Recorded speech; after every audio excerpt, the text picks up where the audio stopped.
Welcome to One Man at a Time, the Kemen Show. Please like and subscribe to our channel. The Kemen Show. We are strong together. This is another beautiful Saturday. We bring you this show, family health and family faith and health focus show, presented to you by Kemen. KEMN is a men's organization in diaspora that takes care of men. Check us out on Facebook and on our channel. Thank you very much for tuning in today. And as we see our guest here, Monica Degwa, and we have Lucy Simio, my co-host here. We come here every Saturday. We focus on family, and also we focus on the whole entire family, and also we focus on diseases that affect the whole family, be it physical, be it social, other issues that we take on the whole family. Thank you very much for tuning in.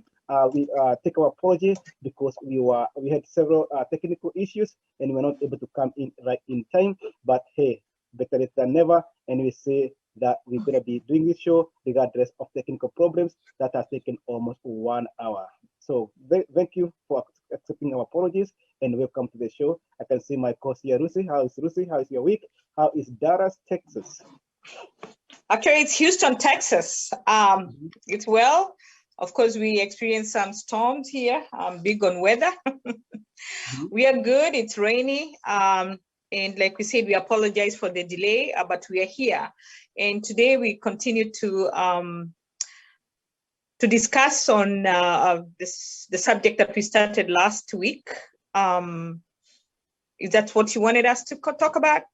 Yeah, we're going to continue on that managing managing of chronic diseases in marginalized communities. Yes, yes. So that said, we have our guest today. That's Monica Ndegwa. Monica is welcome, Monica. She's here with me in Houston, Texas, and she is a school nurse, a registered nurse, MSN, and also she is actually pursuing her doctorate in organizational leadership. Applaud you, my sister. And also she is married to her dear husband for 20 years and has 3 teenage boys. So we are glad to have you again to talk about this issue. And as I asked earlier, we all know, most of us may not even know that heart disease is the leading cause of death. The leading cause of death for men and women.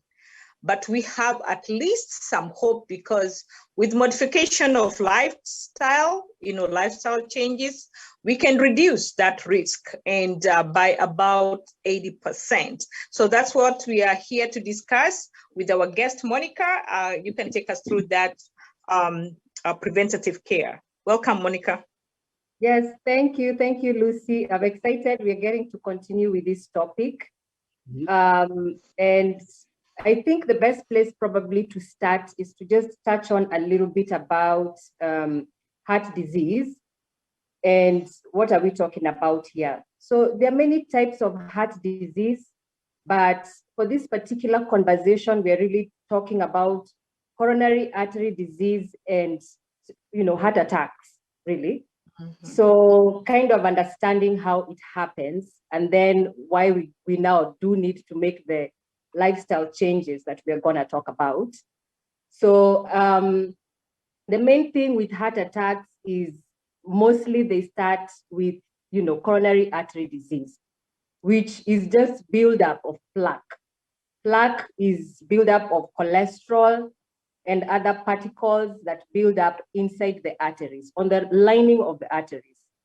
So the more that this plaque builds up, then it causes narrowing of the arteries, and it can also cause blockage.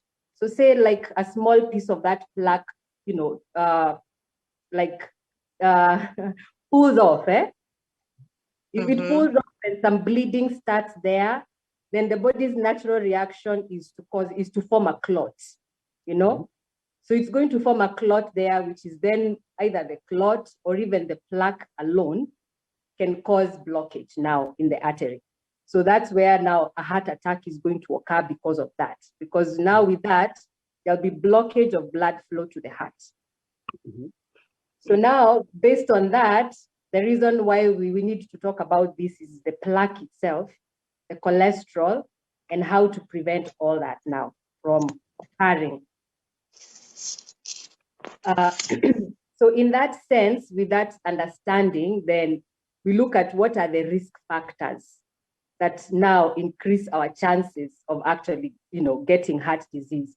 And also, like I was saying, with many types of heart disease, you can also have an enlarged heart, which can come from just the force that the heart now has to push blood through an artery that is now getting smaller because of the plaque. You see? So that can cause the heart to enlarge. It can also cause the arteries themselves to, expand and cause like an aneurysm to occur or something like that. So the issue now with the plaque is the cholesterol. That's what we need to be watching here now. But now, when it comes to heart disease, there are things that you can control and there are things that you have no control over. You see? So we also have to consider that. So some of the factors, for example, that increase our chances will be like, high blood pressure, diabetes, you see, obesity, which now those things can also be linked to genetics. You see, they can be linked to genetics. Your chances can be higher just because of your genes. Your chances can be higher because of your race. So obviously things like high blood pressure and diabetes, they tend to be more prominent with Black people. So just by being probably a Black person, being a woman probably, and stuff like that could increase your chances, just that. So now what you can control is what you try to control. And so those type of things, from things that cannot be controlled, you can now have diseases now that I'm talking about, high blood pressure, diabetes, and those ones that really are coming from your genetics first, right? Your genetic makeup. Then they are now fueled further by your lifestyle. And now you have lifestyle, you have choices. And this is where now we have control. That's what we want to talk about today. This is my right. Are you telling me not to eat those food? This is my right, my choice. Then why are you not telling me? Why are you telling me what to eat and what not to eat? It's my choice. I can choose it. It's not your right. It's mine. So who cares if I get diabetes? Who cares if I build up plaque in my system, in my veins, and the next thing I know, I have stroke, and the next thing I know, or I'm so obese that I can't even breathe. I have sleep apnea. I have all these chronic issues, and anyway, I'm just saying because that's what I go and do every day. Tell people, educating people. Yeah, some people do say that though. We had a doctor here last weekend who told us, especially in Kenya, that's like you cannot. It's like, who are you telling me what to eat and what not what to eat? So and that's the problem we have, and even with socioeconomic issues we have seen them since we are talking about marginalized communities and marginalized people, especially in the diaspora. You have seen every single McDonald's and fast food are popping up in rural socioeconomic areas, and it's no brainer who are in those rural socioeconomic areas. Black and brown people, it's Hispanic and Black people, and that's what the system gives them. That's what they can afford, and that's why they're being pushed up. If you put somebody on the welfare and pay them $300 a month and give them a free house of Chennai, and go what is in your communities. You push McDonald's, you push liquor store in every single corner of your communities. What kind of lifestyle are they gonna be living there? They're gonna be the only thing they can afford is those food, and exactly. Even if it's making it so hard for healthcare educators and clinicians to tell people, to educate people what to do if the only thing they can afford is what's in their community. In their community, they don't have any good health food stores. And that's true. Okay, and that's very true about the lifestyle. With the communities and people that are affected. Unfortunately, you have said, Monica, there are some things that whether you are from those marginalized communities or not, there are some lifestyles. For example, smoking. Maybe you could speak into that. Alcohol assumption. Choices. the consumption of alcohol, regular checkups. Someone might say, hey, I don't have health insurance, but we have all these facilities where people can go for checkup, and also getting enough sleep. We know that's also very important. So how would you speak to those people that have those kind of, making those kind of choices? And we know these things are affecting, or these factors of smoking, alcohol consumption, and managing stress and regular checkups, all that come into play when it comes to preventing heart diseases.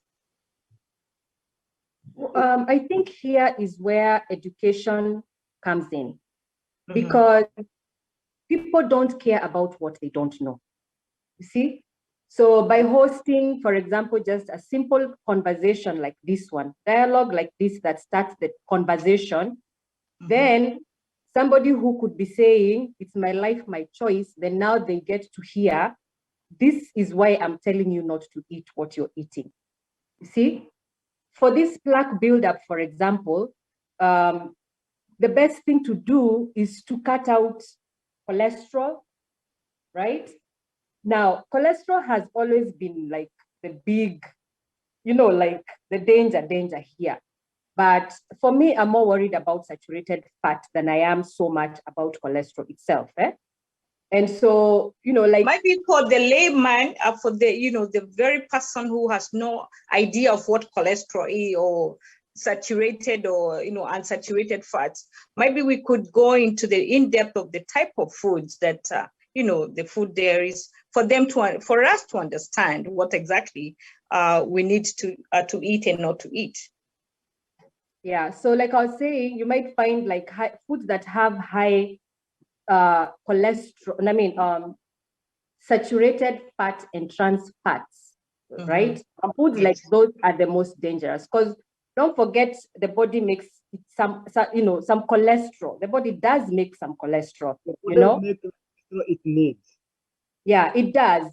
It's just that now when you give it too much extra now, but for example, someone might think that the egg yolks, like in my opinion, the egg yolks might not be as bad to me as somebody, like if somebody woke up and ate, made 2 eggs and they were whole eggs with the egg yolks. That might not be bad to me as somebody who made a sandwich with an egg, with that had cheese, and then they ate that sandwich that had cheese and they drank a glass of milk. Because to me, I feel like there's saturated fat in milk and cheese that I feel dairy is more dangerous to me than eating that egg, if you ask me. But and then again, there's the issue of moderation. See, moderation is key here. But the whole point is to try and stay more with grains and plant-based foods, to stay away from red meat. Basically, eat from the farm, not from the factory. If you have that sense in your mind, that simple statement, when you go to the store and you think, I'm going to the farm and not to the factory. So you stay away from processed foods. You see? Sure. So do you stay with nyama choma or red meat? Yes, you limit your production, your consumption. Yeah, that's what I'm saying. Yeah. Don't go eat every weekend by yourself, or the 3 months you're there. You're just there eating red meat over and over. And that's what I tell even people with diabetes. It's not, most of the food it's like you cannot eat it. It's like eat in moderation, and that's what the clinician tells you. Eat in moderation. You wanna, and another thing I like our people to know is how to check the food labels. You go to the store and you want to buy something. You want to know how much saturated fat this thing has, or this item has, or how much cholesterol this item has. It's clearly written there. You have this amount of grams of saturated fat. You ask yourself, do I have to buy this one, or do I have to buy this one? The other one with the raw may be a little bit expensive, but it's not expensive with more than $1 or $2.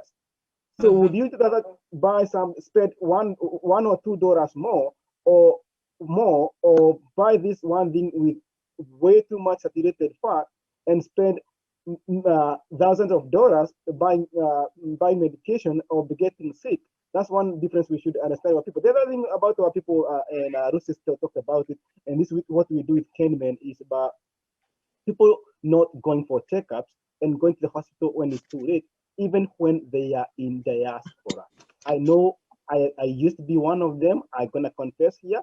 I go there, I start my job, I get a full health insurance, and since I don't feel any sickness, I don't go get checked up. I don't even use my PTO. Imagine I didn't take vacation. I was like, people are taking vacation. People are going out. They can afford. How can these people afford not to be at work for 2 weeks? But they are using their PTOs, which I have. At the end of the day, when you are quitting your job, you have like 600-700 PTO accumulated, and like they are telling you, you can only cash this by at half the price of your our pay. I'm like, how comes I did not take all these vacations hours I have accumulated here for what? And also you have a health insurance. Go get checked up, because how would you know if you have a problem if you're not getting checked up? And this is a difference we have here, and both those people who are marginalized or who doesn't have health insurance, as we had our doctor here from Kenya. If you're in diaspora and you have a health insurance and you're not using it, then you are putting yourself to fail health-wise, because most people think I'm still good. One thing, when I got my health insurance, when I start using my health insurance, when I got it, when I went there, I found out I need eyeglasses, I need this, I need that, and I didn't know that I was failing so hard on that area, and I was like struggling to drive at night, and most people doesn't understand that. So I was one of them, and I keep advocating for people, go get checked up, go get your annual physicals, even when, especially women and ladies, our ladies in diaspora, young ladies, the problem we have nowadays, and even the young men, is that people are getting to hospitals nowadays and get diagnosed with stage 4 breast cancer, stage 4 colon cancer, stage 4 of this cancer of this type, stage this, or I'm having headache. They're getting stroke in their 30s and their 40s, but they never go get checked to be told you have this. Even people are not even getting checked of diabetes, and when you have diabetes and you don't know it, and it's the other symptoms that is taking you to the hospital, and then check your hemoglobin A1C is 14%, then it's too late. You're already going to kidney failure. You have you have a lot of other issues. Your diabetes pretty much has eaten you inside out. And by the way, it could have been caught way like 10 years before. Even the cancer could have been caught like way 10 years before. And that's why we are failing. And we are failing because we don't have what's needed to go get checked. And Rusi hit on a very good point. People are not using the public health, community health help out there, because in each and every county in this country, in the United States, when I speak to people in diaspora, there is a county public health department. You don't have to have insurance to walk in there and get your lab work done. Especially where in California, our country is very good. You walk in there, especially it's a lady. You walk there, you're a woman. You're gonna get out there with an insurance that does not expire. That's gonna take you the whole 9 yards of how they check women, be it pap smear, be it mammogram, be it everything to do with women health. They're gonna give you that card. It doesn't matter if you are citizen, non-citizen. You have no single paper. All you need is a name to identify your name and say, this is my name. That's all you need. You don't need anything. You walk in there, people fear from far. You walk in there, they say, my name is Jane Doe or Jane Kawajiro, and you're gonna get out there with an insurance that you can walk in emergency room, or walk in there anywhere. That's county hospital, and you can have all this checkup. And actually, most of the time they even schedule you to go get checked. So let us not fear. Let us use the resources that we have, and we stop fearing from far. Let us not wait until it's too late, because sometimes it's not that we are marginalized. We are marginalizing ourselves. We are complaining about the system to be so bad against us, but we are not using resources in our system. And our guest here today, Monica, can even tell us how all this, there are so many community assistance programs that especially on women. This country is good in taking care of women much more than men, because when I take people to those new people in this country, to those community, public community kind of clinics, they work out with a lot more than I can take a man work out with. So Yeah, that's my true, take. true. Over to you, Monica. Yes. So let me continue with some of the things to look out for. Yes. So I think probably the worst thing that somebody could be doing is smoking cigarettes. So tobacco is probably the worst thing you can do for your heart. So if somebody is smoking is difficult to stop. It's really, really difficult once you get addicted, but possibly starting to consider cutting down on smoking cigarettes, you know. I hear even, the nicotine patches are good when you're trying to stop, as a way of helping you, but not as to replace, the long-term use of tobacco. So those two things, if somebody can stay away from, that's going to be good for their heart. But so we talked about things that we cannot control, and then we now talked about things that we can control, which is diet. So these are just our behaviors, really. We have diet, we have our activity level. Is your life too sedentary? What kind of foods are you eating? So we've already talked, the best kind of diet to stick to is a Mediterranean diet. Stick to a Mediterranean diet. What is the difference? Now, me, I'm Kenyan. So what is Mediterranean? So a Mediterranean diet is more plant-based and like grain-based. So it has fiber, more of grains and plant-based. So things like kale, vegetables, spinach. Yes. Yeah, we could name them. Watu wakule ugali na mchele with dengu and beans, kuleni those ones. If you eat chapatis, often don't do the white ones. Try to do the whole grain ones, chapatis, the atta chapatis. So then also, so that diet is more of plant-based diet. It stays away from a lot of dairy. So, and then also it has, so you have the plant-based foods, you have olive oil, you have fish, you see?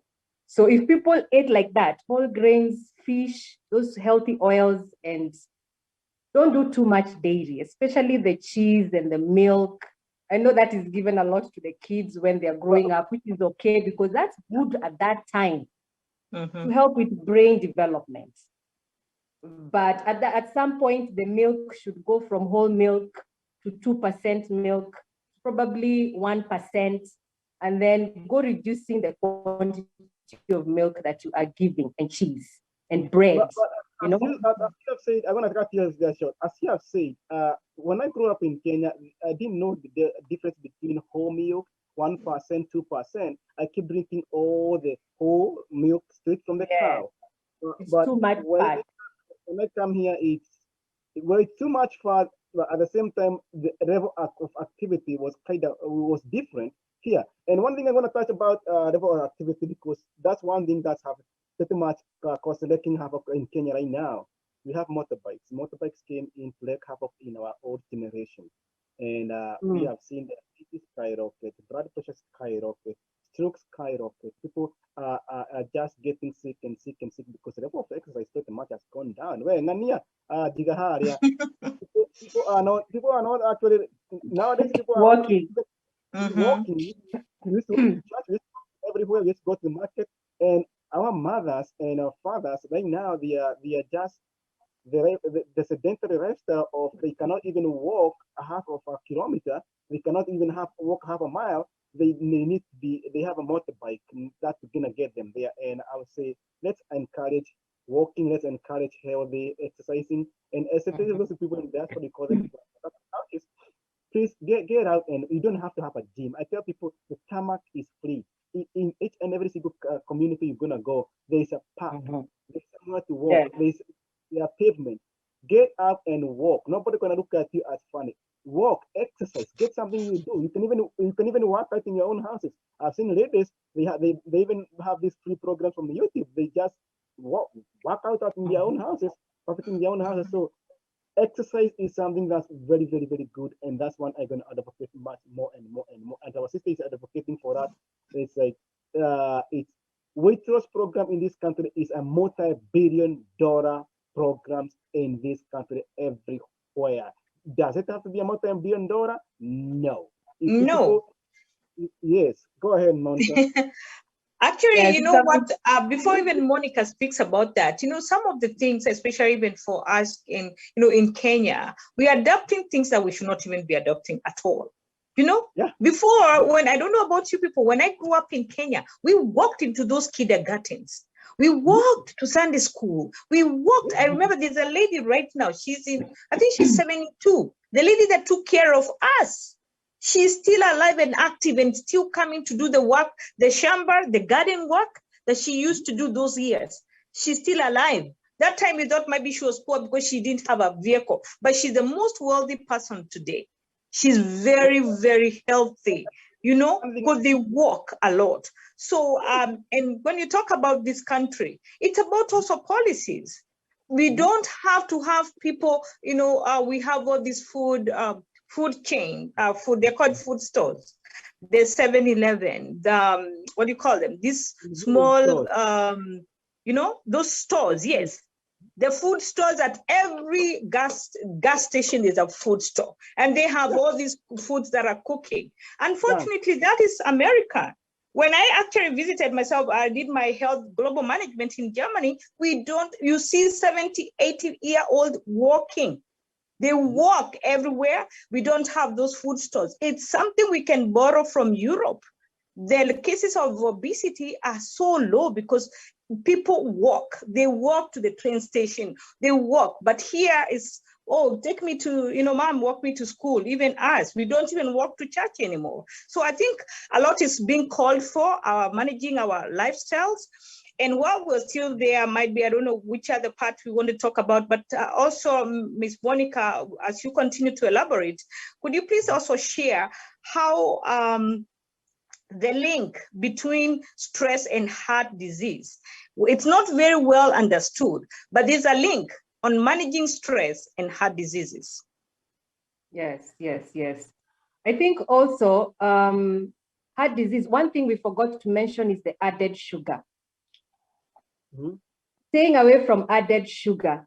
So, you know, don't buy this Capri Sun and these juices for the kids. Encourage water, you know, encourage a lot. I used to be that way, you know, before I became educated. I think that's why I am always talking about education being so important. And I thought, you know, when I go to the store, at least I'm buying apple juice. It's 100% apple juice. It's education and mom guilt. You're guilty. Yes. You have to treat them. Our kids don't need these juices. As much as you think they do, you don't have to buy juice.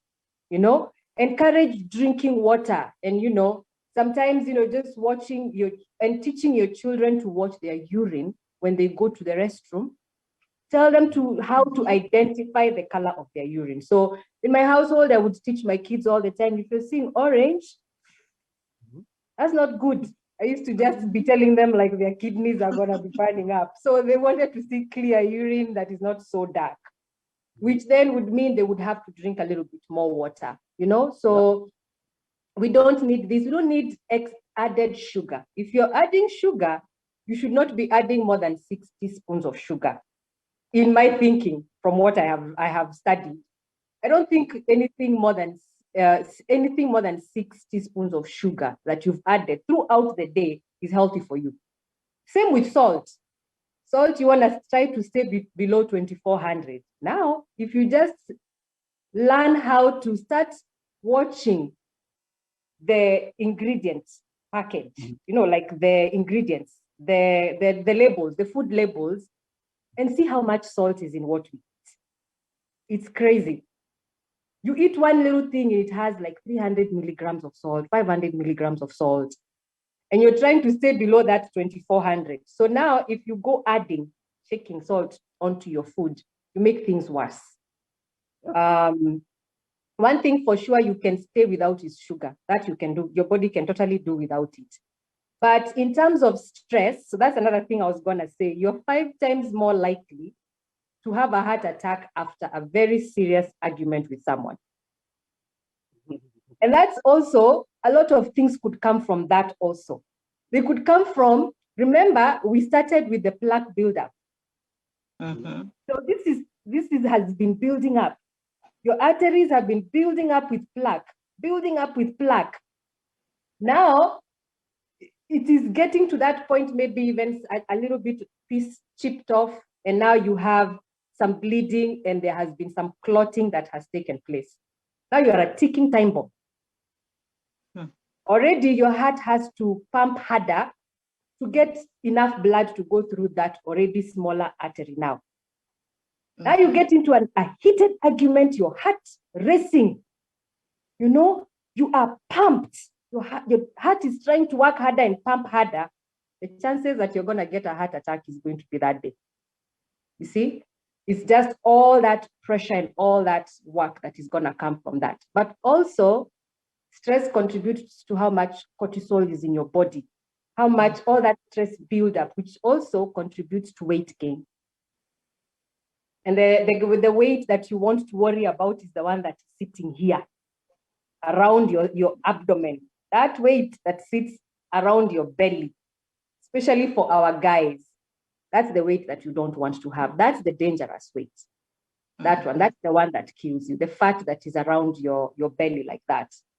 So in terms of that, some of the things that you might start to experience if you have blockage or plaque is, you know, chest pain, which is known as angina. You know, you will have chest pain.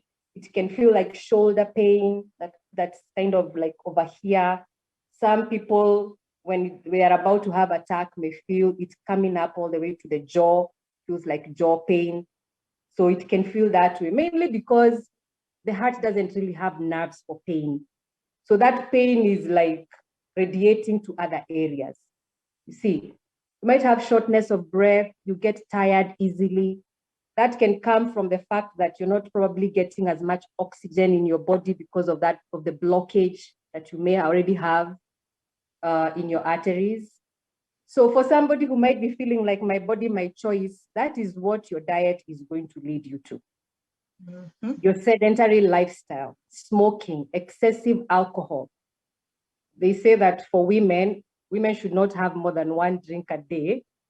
I think, I'm not sure how many ounces we're talking about. I think it's a 12-ounce bottle of beer versus a shot.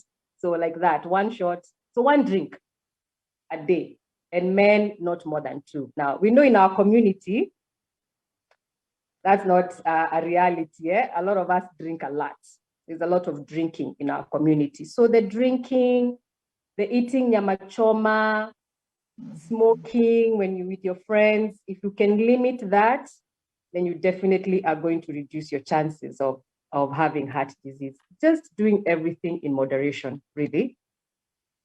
And like Masha was talking about going to the doctor, take advantage of your insurance. If you already have high blood pressure, which could be from genetics or whatever it is, take your medicine like you're supposed to. You know, check your blood pressure like you're supposed to. If you have diabetes, you know, watch your diet, check your sugar, you know, take your insulin like you're supposed to. If you do all these things and you do everything else in moderation, you've already reduced your chances by so much. That's really our take from all this. Lucy. And maybe to add on to that, thank you so much, Monica, for those, those very insightful ways of preventing. Those that are joining us right now, we are talking about ways of preventing heart disease, and we've talked. Our guest has highlighted to us mainly our lifestyle changes. So with that, I think we can also add that managing stress can also, if you're stressed, that can also lead. If you have arguments, there are people who don't know how to manage stress. You know, they don't know how to walk away. And if they walk away, they walk into a cigarette. They walk into alcohol consumption. So all these are counterproductive. So it's very important that we learn how to manage stress and also getting enough sleep. Maybe that's something also we can, maybe you can elaborate to us on, and being active. You know, there are people who are working, especially those who are essential workers. You are doing a 12-hour shift. Mostly people doing that, they've got no time to walk. And when they walk, they are taking the elevators instead of the staircases from one maybe floor to the other. So those are things that we need to encourage us to do. You know, parking, they say take parking further away from your destination. Take some time to walk. You can also play sports. I see there are people who even swim. There are people who even dance. I was in an organization where they, these days, employers are big in that.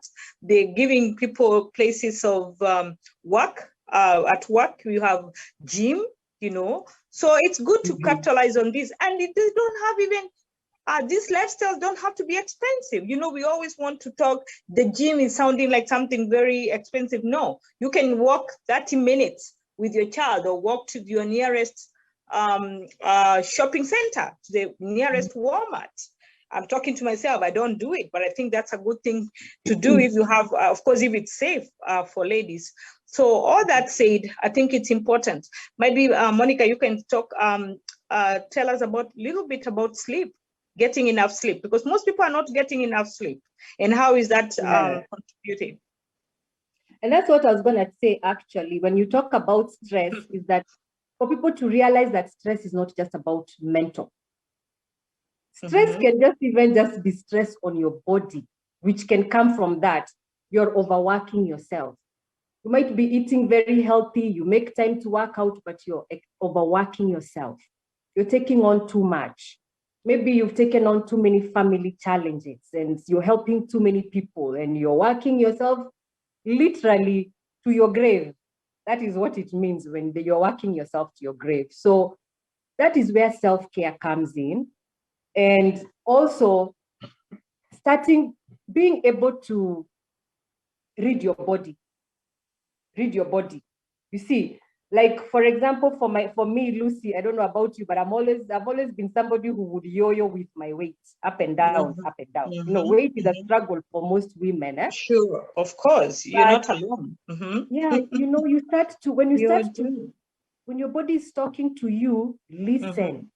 You see, when your body is starting to tell you you're sluggish, you feel tired, you feel, you know, take a moment and be like, you know, I need to recharge,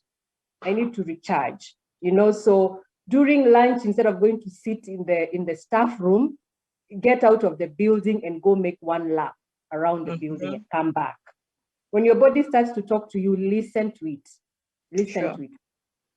So for plaque buildup, like we were saying, it can take time. But you will start to notice small changes, like feeling short of breath quickly, you know, feeling like it's taking you more energy to climb the same stairs that it didn't used to take you that much energy. You see? So when you start to now, that's when your body is talking to you. That's the time to act. Sure. Now, a Mediterranean diet, actually a diet that keeps you away from heart disease is not an expensive diet. It's actually it can be a very affordable diet. We're talking about eating beans, dengus, lentils, rice, you know, ugali, you know, and cutting out too much milk, all these juices and everything, and drinking more. Let me cut you short about the ugali. The ugali, for those who are listening, maybe do not understand what ugali. Do you know, we're talking about the cornmeal, the fufu. Meal. How about that in moderation and its relation to diabetes? Is there any correlation? Because I'm sure all these, you know, are cousins. They had disease, the blood pressure and diabetes. I call them the cousins. So how would you speak about that? I think when it comes to diabetes, what most people don't understand is that you are trying to balance the sugar that you are taking in the food that you are taking in. That now gets converted into sugar into your body. You're trying to balance that with the insulin in your body.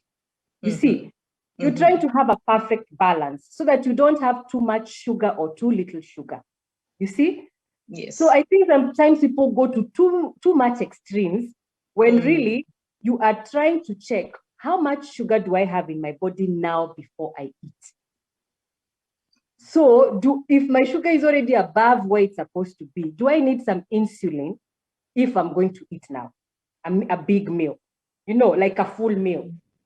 In between, if I'm going to take a snack, how is my sugar at that time before I take it's just a balancing thing. But now the regimen of having to poke yourself to check your sugar all the time, managing diabetes is difficult. I think it's important to be sensitive to that it's a difficult disease to manage, especially when you've come from eating without having to think too much before you put food in your mouth. Okay, if you come home and you're hungry, you just want tea, you just make tea and you sit and you have your tea. You see? Sure. So now you have to do so much and to be so cautious about eating, which can be cumbersome, it can be difficult, it can be frustrating. It's stressful and very stressful. Which when people now get there, they stop checking the sugar. You see? So now they just eat. So it's not too much about what you're eating as much as the balancing of those two things. You see? So, and we struggle with that. That's a thing that we do a lot in school because we manage diabetes in schools. So I work as a school nurse and we have diabetic kids in schools, So there's that balance of having them come to the clinic, have their sugar checked before they have meals. Then maybe in between, they might feel tired. They're being sent to the clinic. It's because their sugar now has gone too low.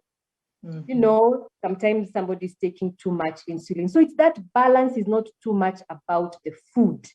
Sure. As much as it is about understanding the amount of sugar you're taking in and the balance between that sugar and the insulin in your body.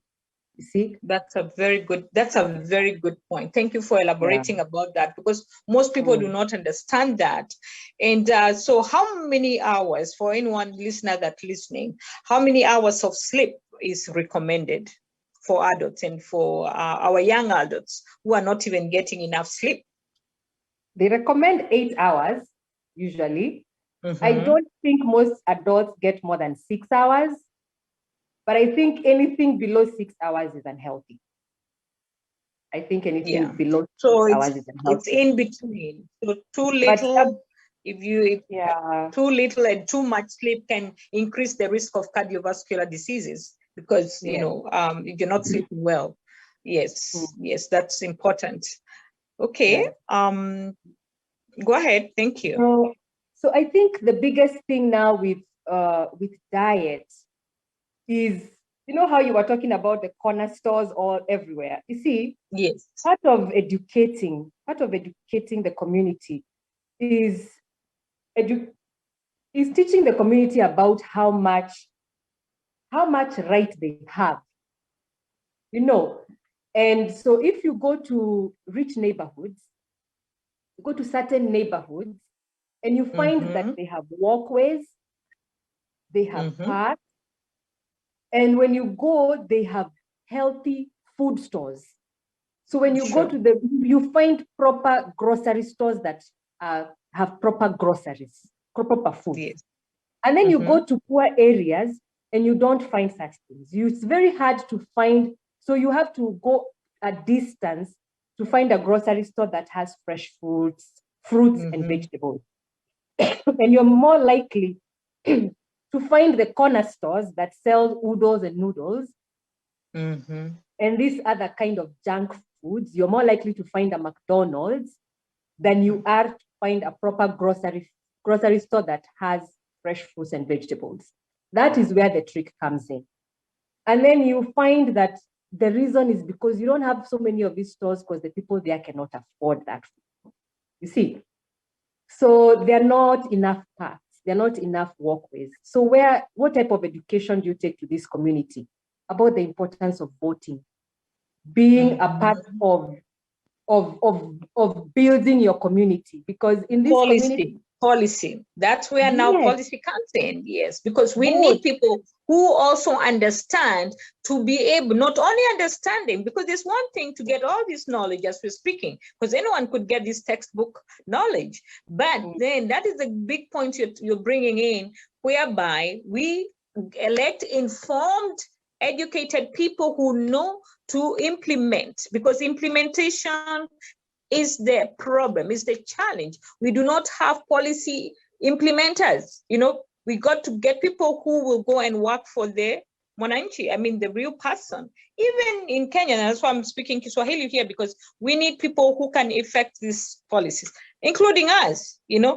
why don't I go there and say, hey, I want to be the next is something for the school, the PTA, you know, start small from the PTO, right?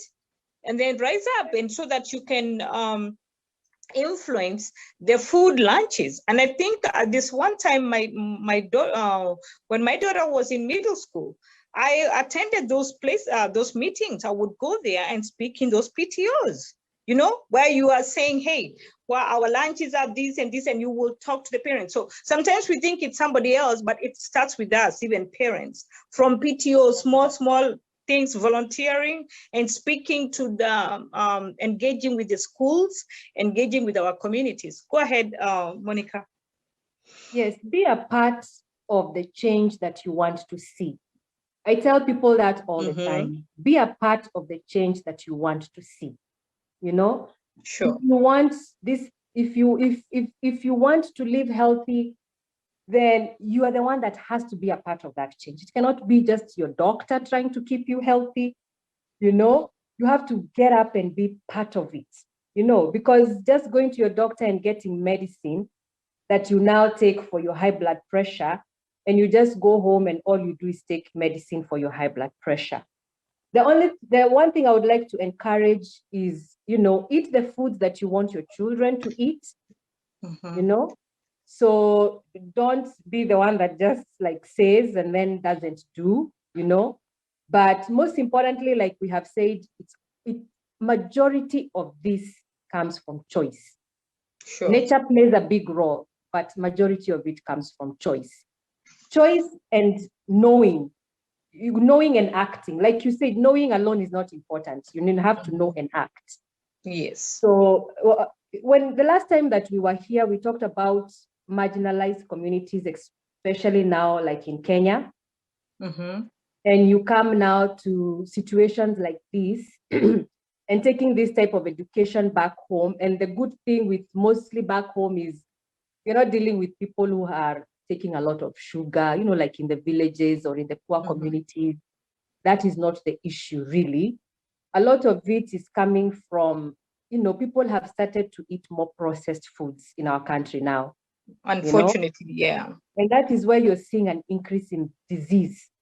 In our country now, even when you go to the supermarket, I went to the supermarket, I was shocked. I thought to myself, it's like going to a grocery store in a developed country. Too much processed food now. Sure. And it's almost like now eating processed food is like a thing. You know, when people come to your house and they open your fridge and they see this is how you people eat, it's like it's a thing that people eat like this, you know? I remember there's a friend of my son, and every time my kids would go there, they would come and tell me how much they have. They have so much food. They have so many things. And then I tell them, well, we don't want those things here. You can eat them there when you go to visit, but when you come here, we don't want those things here because they're not healthy. Sure. They're not healthy. Yes. And, you know, there are ways, the next time maybe we might talk about some healthy ways for children, you know. You can even juice at home, invest in a good juicer. And you juice some fruits and you make your own popsicles. If your kids like popsicles, make for them popsicles from fresh fruits with no added sugars, you know. Wonderful. And that's a healthy snack. That's a healthy snack And you can I have. think we need that sooner than later, because summer is coming, and that is where we have a lot of indulgence, overindulgence. And something else I know, especially if they are middle schoolers, depending on the parents and they also, every home has their own rules. But I think there are some key things that children can be taught to do, the teenagers, making their own smoothies. You don't have to go and buy a $10 smoothie. They can have that every morning. That's something I enjoy doing with my daughter. Every 6 o'clock, I'm there. We get the fruits, we get we do the smoothie. Because I know maybe she'll pick the wrong, I don't know what she's eating at school, but then I know she has at least her fruit, she has something. So things that's simple but practical things that we can adopt at home that are healthy. Starting our days healthy with fruits, with vegetables. We know even our teenagers, some of them don't like those fruits. So how you can incorporate that in a form of a smoothie that they like, and then put a yogurt, put a Nutri-Star, a shake or something. So I think those are very real healthy talks that we can have. I don't know how much time we have. Our time is almost up. So I think I was just looking at some of I had missed some of the questions that people had asked. I hope eventually I ended up covering. Okay. But you see, when it comes to your home, with your children, take advantage of the period of time where you are the one calling the shots. Sure. Because eventually, in charge. Eventually they will leave their house, your house, and they will go and make their own choices. But in the period of time when you're the one calling the shots, you don't buy, there's no juice in my house. I don't buy chips in my house. See, those are the things that now, for me, there are no sodas, there's no juice. Those things are luxuries. Yani, they are once in a while. Chips. Sure. Those things, they're not purchased. They don't come here. Yes. So in that, what you have in your home is the only choice that your children have to eat. They have to eat what is there.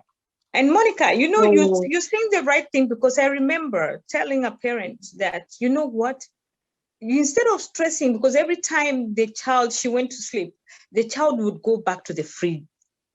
And I said, why are you buying it? That don't just, I say, I tell parents, why do we stress ourselves over, my child ate, or no. But I think here, whether we are calling, that's another thing, of course, of another day, we as parents, as much as we're calling the shots, we need also they need to understand. Education. Because if they don't understand, then they'll go to their friends. I really, really admire children who will come to my house, because they go somewhere and they say, I don't eat that, Yeah. There's some principles. So I think also some education where even when they go out, because they'll not be with us forever, they are saying, I do not need this. So this a relationship, a relational choice with the children saying, hey, do you need this? Do you really need it? Do you really need that orange juice while you can eat an orange? And some of them like to eat whether it's mandarins and all those other fruits. So I think with the understanding, sometimes they don't have to, but with teaching and understanding, the children will understand. And then that way we'll also be able to eliminate some of this childhood obesity that we are seeing, like you're seeing in school. So I think it's very important, healthy discussion, and we can have that in the next few weeks on our children now that they're on holiday. We'll get you back and then we can discuss that. I'm seeing there's someone asking questions. I think it's, I'm not sure how to say the name. Asking about cholesterol. Cholesterol is like a waxy substance. Sure. Like a waxy substance that comes from some of the foods that we eat. It's like sticky, come a wax. And so when you now have it in your blood, which we said it will come from some of the foods that you are eating. And you can find out by going on Google and just searching some foods that are high in cholesterol. Your body already makes some cholesterol. So now when you eat too much cholesterol, now that plus other particles and stuff, because it's a sticky substance, waxy, and other particles will stick to it. It now goes and sticks to the arteries. As the blood is flowing, they stick, ni kama grease that sticks to the arteries. The more it keeps sticking, eventually, if I were to draw, you will see a layer of buildup. It is coming from that cholesterol and other things, all that together. All those saturated fats, you know? Yes, and then that substance. We need yes, to, I think that's what he had asked. And also Alice, yes, Alice. You asked where, okay, cholesterol comes from some of the foods that you are eating, and some of it comes from the body itself. And then you talked about how can you, Alice, the best thing you can do about losing weight is to exercise. Here is the trick about losing weight. You cannot lose weight if you don't decrease the number of calories that you are eating. So the first place to start is to find out how many calories am I eating every day. You can do that by downloading an app. If you have a smartphone, download an app like Noom or one of these fitness apps for dieting, and it will help you be able to put in the foods that you are eating every day. So you calculate the food that you ate today, everything that you ate, and then you see how many calories do you eat. So this is you being true to yourself. Now, for you to lose 1 calorie, I think you have to, for you to lose 1 pound, I think you have to lose how many calories? Is it 3,000? I could be wrong. Let me see. How many calories to lose? While you're checking on that, it's important to at least just lose 10 pounds if you are overweight. You know, just losing 10 pounds, and now that is when you come. Good. So to lose 1 pound, I think you need to reduce by how many calories?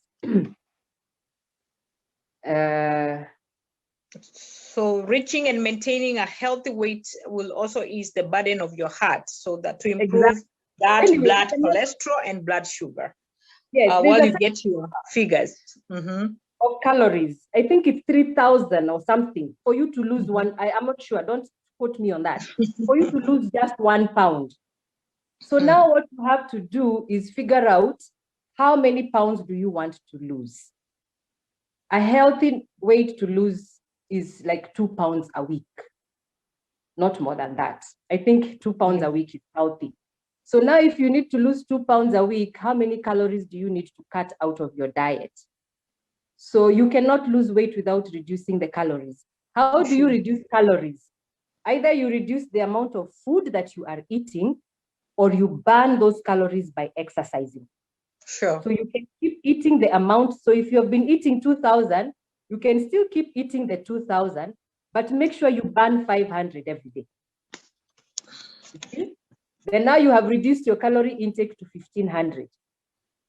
Or you can reduce your calories to 1,500 and still burn 500, and you see how many calories you have reduced, 1,000. So it's either you reduce the amount of food, or you burn those calories you're eating by exercising. I hope that helps, Alice. But there is no other way. Don't let anybody cheat you. There are no creams. There are no belts.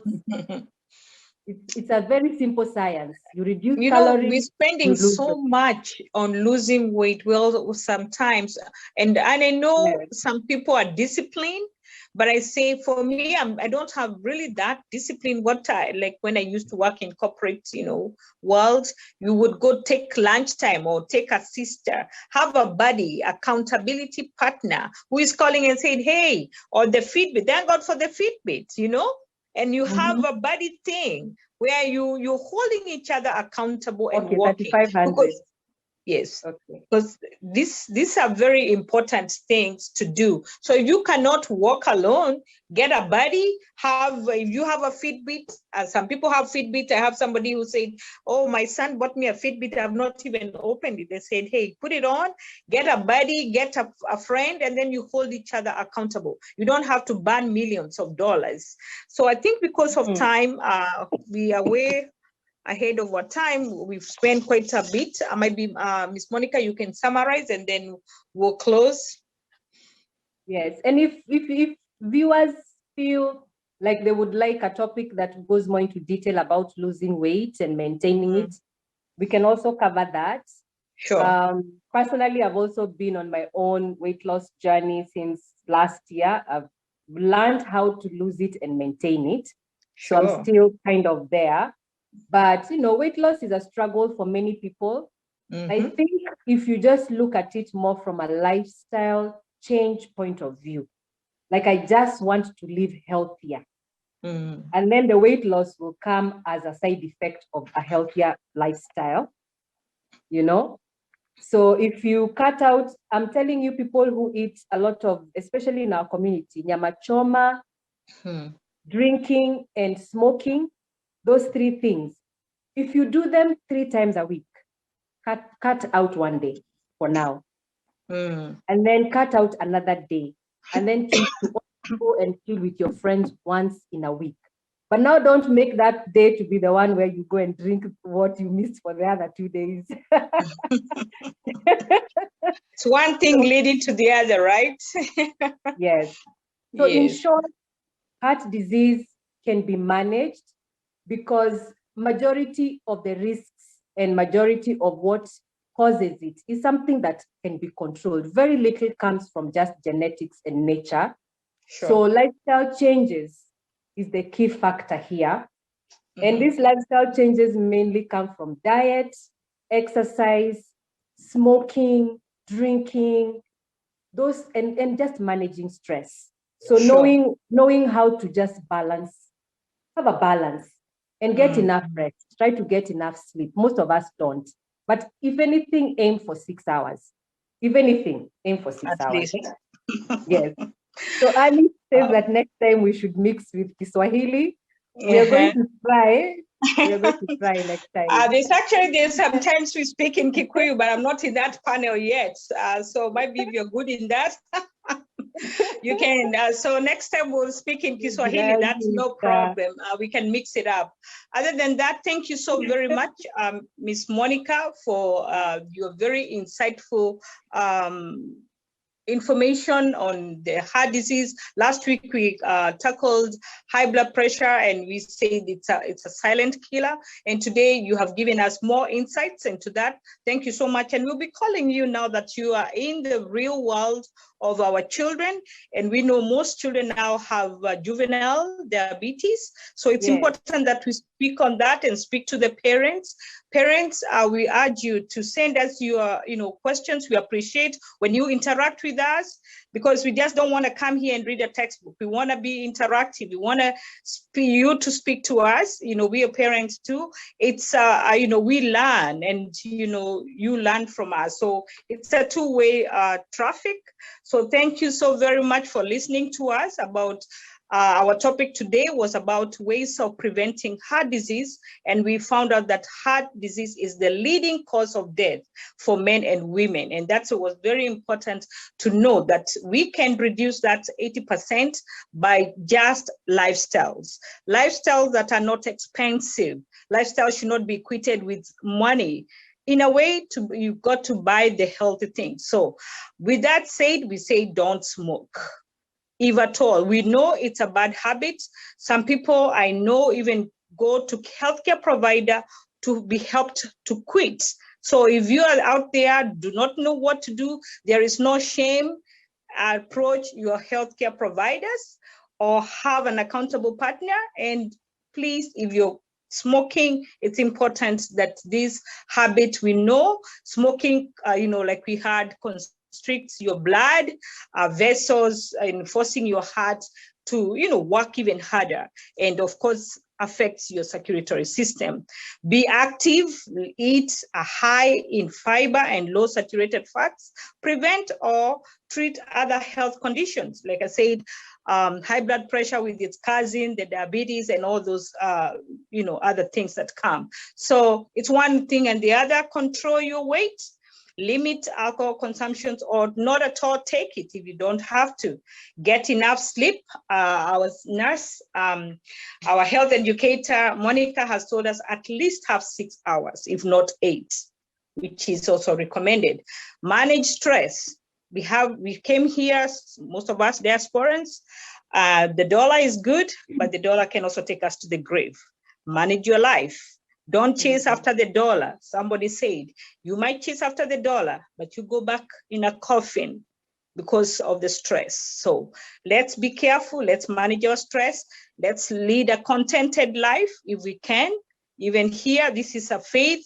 It's a family faith and health focus. Even on our faith, we got to learn to be contented. You don't always have to live like the Joneses. Be content. That's what God wants of us. And also get regular checkups, please. For me, I would give my example. When I was not very good at my checkup, I always do my checkups the week of my birthday.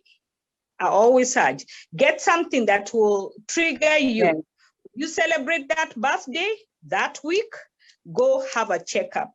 Don't say I celebrated. Say I celebrated or do a day before. Then that way you can celebrate your health. So yeah. Emotional health is important. Mental health is important. Spiritual health is important. And your physical health is important if you want to enjoy your life here on earth that God has given you. With that said, I think we'll come to the end of our show today, and we'll be coming back with Miss Monica. Thank you so very much, and we appreciate all our viewers. This is DMX Radio Show that was presented to you, powered by Kemen, and I think our my co-host Alex signed off earlier, but thank you so very much for listening to us. You all have a good evening and have a good afternoon. Thank you. Welcome to One Man at a Time, The Kemen Show. Please like and subscribe to our channel. The Kemen Show. We are strong together.